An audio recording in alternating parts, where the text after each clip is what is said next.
Doctor साहब हम जो 2 नंबर काम कर रहे हैं, गलत इंजेक्शन लगा रहे हैं, गलत ड्रिप लगा रहे हैं, 2 नंबर कट की दवाई दे रहे हैं मरीजों को। अगर अल्लाह ना करे आजकल आप सुन तो रहे हैं वहाँ पे एक मरीज मरेगा। अल्लाह के बंदे पैसा इस काम में, और की दुनिया में क्या है, पैसा कमाओ, मरेंगे तो क्या है, मरना नहीं है सबने। डॉक्टर साहब वो आपकी बात ठीक है भाई नहीं यार, किसी की जानी नुकसान बहुत बड़ा खर्चा है। हमारा क्या जाना है।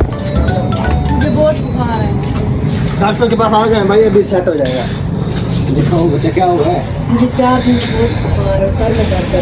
हाँ तो बाकी बुखार है, बैठो कमेंट साहब भाई जानी से ना चेक करें और इंजेक्शन लगाएं। बुखार है भाई साहब, लगाए फार्मूला का इंजेक्शन लगाएं भाई को।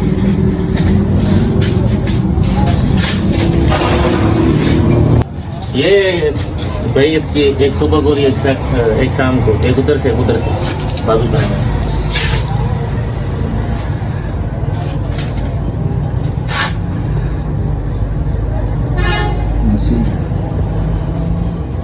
अल्लाह पाक खैर करे, आपको घर के अंदर आराम आ जाएगा।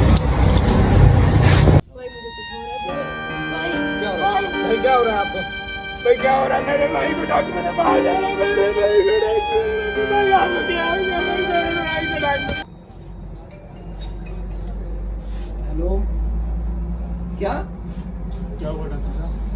जिसे इंजेक्शन का आपने मर गए, निकलो यहाँ जल्दी बंद करें भाइयों। उन तमाम ऐसे जहरी डॉक्टरों से बचें जो चंद टकों की खातिर इंसानियत का कत्ल कर रहे हैं। आप भी बचें और आप दूसरों के बच्चों को भी बचाएं। बहुत शुक्रिया।